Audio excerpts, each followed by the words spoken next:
Okay, this video will show you an example of using the ICE method for a specific case. In this case, I'm talking about post-traumatic stress disorder. And it's part of a talk that I gave at the Canada EFT Tappers Gathering 2013. Hope you enjoy it. Thanks. Now the very, very cool thing is, well, let's take post-traumatic stress. What happens when you go back to that event, and why we're so afraid to deal with that event, so fearful, rightly so, right? Because when we go back to it, what happens? That chemical that's in there causes such a reaction that our body doesn't function right anymore. Right? All of those things that can come up. And so we have the nightmares or whatever it is. We go back, we hear the loud noise again, re-triggered. I've worked with people with PTSD, not going deep into that at all, but just simply access the first emotion that comes. And I actually do a technique which I'll share with you. What are we doing on time? Are we done? 12, so we have 20 more minutes? Okay.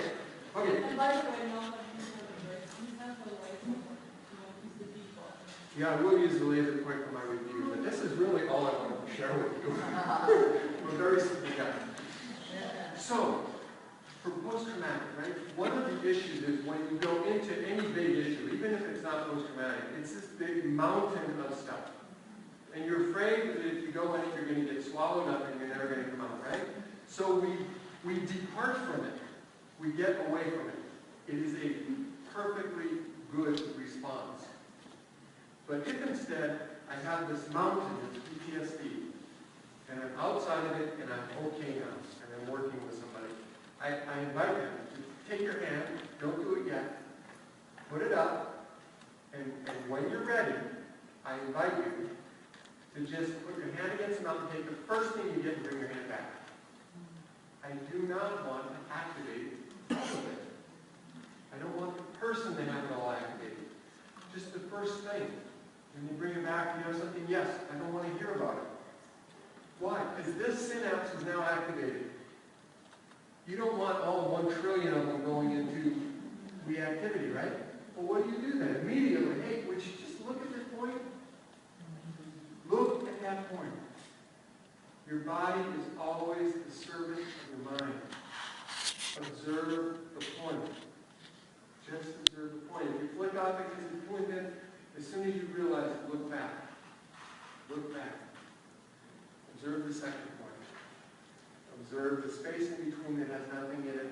Your body is now in a non-reactive mode, and a moment ago you accessed one of the most traumatic memories of your life. Back in the calm space, I invite you to spend the rest of your life in the calm space. You can do everything from the calm space, except when there's an immediate physical threat to your life or your well-being. In that case, that's when we need fight or flight to be on, so we run away from the tiger and hopefully save our lives. If we do survive, why not come back to calm instead of spending the rest of our life still in fight or flight? But we live in a culture where many of us live in default fight or flight. And that's one of the reasons EFT is so fantastic. But so the default fight or flight is that we are constantly reactive to this stuff. Consciously and subconsciously. And so we live with a level of fight or flight turned on. And the evidence is that for most of us, it felt subtly but significantly different to come to this space with nothing in it. Okay, now I'm speaking to you out of this calm space.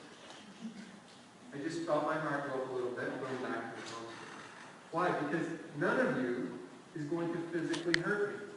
Why does my heart rate go up? Well, you know that whole fear of speaking thing, right? Those different things, right? But is fear of speaking literally going to hurt me? No. Back to the calm space. Okay? In terms of chemistry. So this person's been back in the calm space for a moment that has post-traumatic stress. I said, in a minute, but not yet, I'm going to invite you to put your hand up against the mountain to the exact single thing that you identified. Why? Because that's that synapse, or 1,000 synapses, or whatever it is. I'm going to invite you to go back to that thing, not the whole mountain, that exact thing. Because what are you doing? You're bringing calm peptide back to that group of synapses. Now, is the person going to be calm the next time around? Probably not. Right? In EFT talk, this is the many aspects of something. But you just brought calm back here, and in that synapse, it can be permanent. The only way it's going to change now is if you have a conscious process of going back to that thing that's calm and saying, geez, I'd really like to be agitated about that. Go get agitated and replace with agitation. So this was a 40-minute talk that I gave at the Canada EFT Tappers Gathering in 2013. Thought I'd break it up into these sections.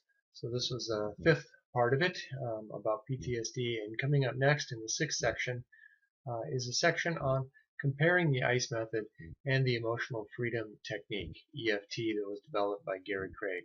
One of the great things about the day for the Canada EFT Tappers Gathering is that it was led off with a video conference where Gary Craig was talking about EFT with us. So part 6, comparing the emotional freedom technique with the ICE method and memory reconsolidation.